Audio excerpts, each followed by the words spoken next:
O Brasil é o destino de muitos angolanos que tentam fugir da pobreza extrema.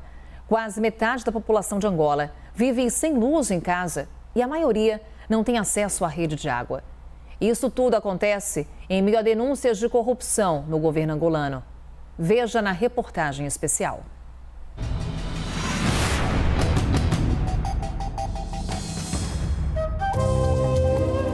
Um país de 32 milhões de habitantes, com uma das maiores produções de petróleo do mundo, jazidas de diamantes e lindas paisagens.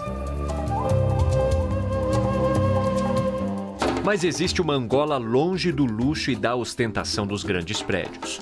Bairros pobres, sem estrutura, abandonados. Em Angola, quase metade da população não tem luz em casa. A água também é escassa. Apenas 22% dos moradores são abastecidos pela rede. 21% dependem de caminhões-pipa. E o restante improvisa. Em alguns casos, por exemplo, são 3, 4, 5 famílias a dividirem um cubículo feito de papel e chapas. As pessoas ficam doentes durante muito tempo, com doenças como cólera, como febre amarela, e não têm acesso à assistência médica porque não têm dinheiro para ir a um hospital. Precariedade que cresce por causa do desemprego. No país, 70% da população sobrevive do trabalho informal. Margarida, ou Mama, como é conhecida, mora aqui com 7 filhos.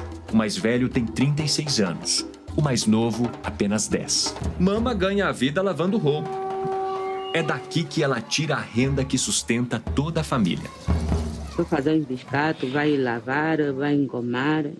Qualquer coisa que te dar, você está comendo. Não tenho filho que trabalha, todos ainda estão mesmo assim. Outros finalizaram já o ensino médio dele, mas não tem trabalho. O meu primeiro é esse que está doendo. O outro ainda assim foi nos biscatos dele. As moças esse que estão aqui em casa. Olha a minha unha como estragou a lavar.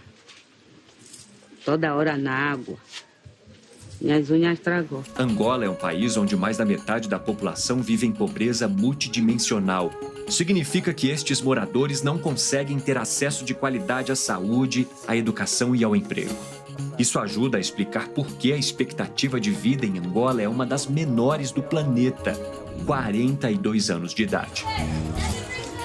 Somos um país que, olhar no olho de um cidadão angolano, tu não vês futuro. Tu vês desespero.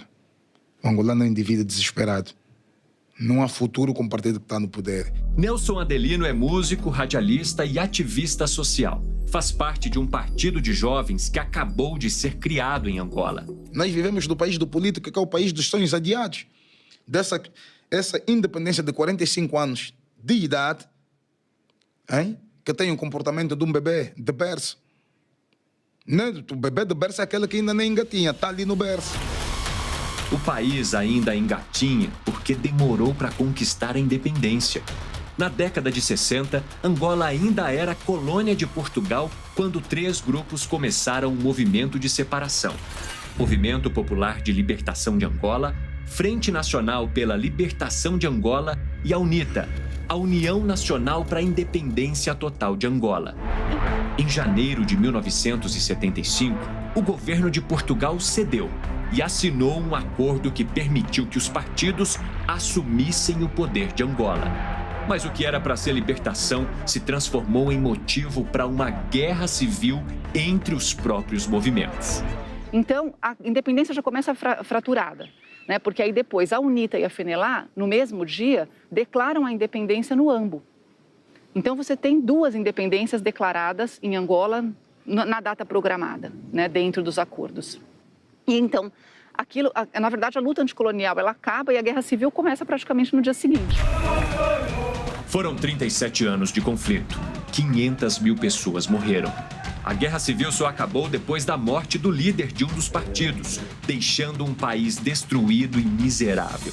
Nós temos uma elite que vive muito bem, eu diria que ostenta riqueza de uma forma quase pornográfica, e depois temos o resto da população praticamente toda pobre. João Lourenço assumiu a presidência tendo como principal discurso o combate à corrupção que foi efetivo para levantar as irregularidades praticadas pelo ex-presidente. Mas não teve a mesma eficiência para lidar com novos escândalos envolvendo o atual chefe de gabinete, Edeltrudes Costa. Edeltrudes, assim como João Lourenço, está há anos no poder angolano. Ele foi secretário-geral do antigo presidente e também é dono da EMFC Consulting SA, empresa que recebeu milhões de euros do governo para modernizar os aeroportos de Angola.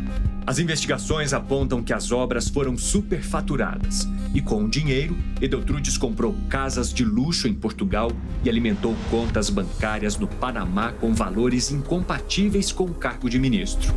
Segundo os documentos obtidos pela TV portuguesa TVI, as negociações tinham o aval do atual presidente. As denúncias levaram parte dos angolanos às ruas. Por que eles violam? Exatamente. Eles têm um objetivo. Os manifestantes querem que o governo tire Edeltrudes do cargo. Jornalistas angolanos também denunciam que o governo está controlando a divulgação de notícias e comentários sobre o caso. Essa atitude contraria uma outra promessa de campanha de João Lourenço: o apoio à liberdade de expressão e de imprensa. Nos últimos meses, assistiu-se ao encerramento de todas as liberdades. As manifestações também cobram do governo o incentivo ao emprego.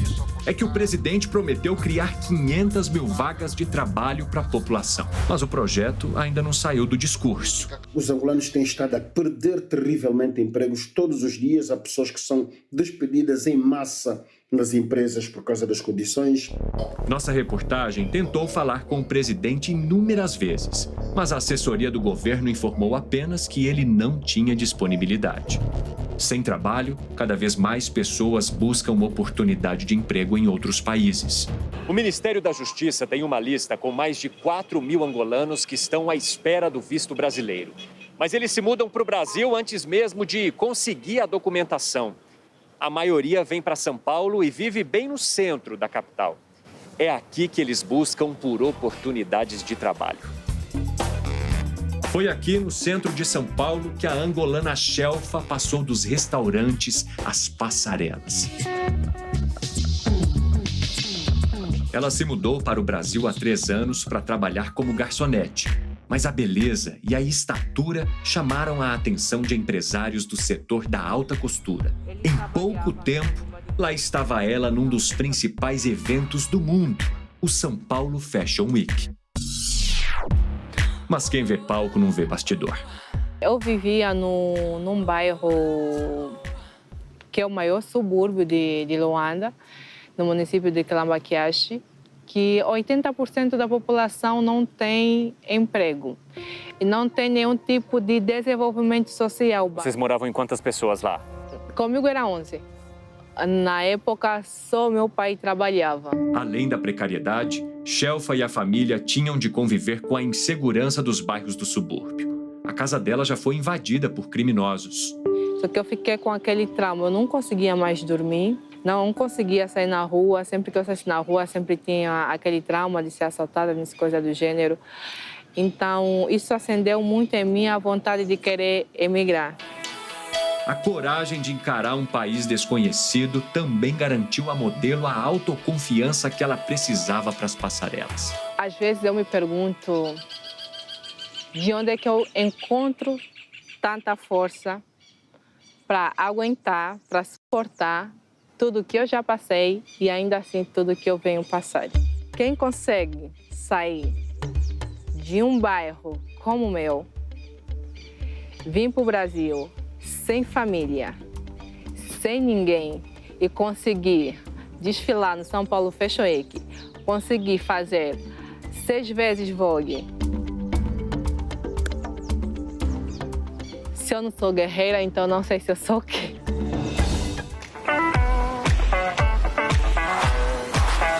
Se você fosse mudar algo hoje na Angola para você e para sua família, para os seus amigos, o que você mudaria? Eu mudaria isso. A corrupção, nepotismo. Porque eu acho que não tem um país que evolui quando o foco é corrupção, quando o foco é nepotismo. Shelfa traduz em poucas palavras a busca do angolano. É a esperança da Margarida. É a voz que ecoa nas manifestações de Luanda. É o protesto de um povo que, em 45 anos de independência, ainda não conseguiu compartilhar da sua própria riqueza.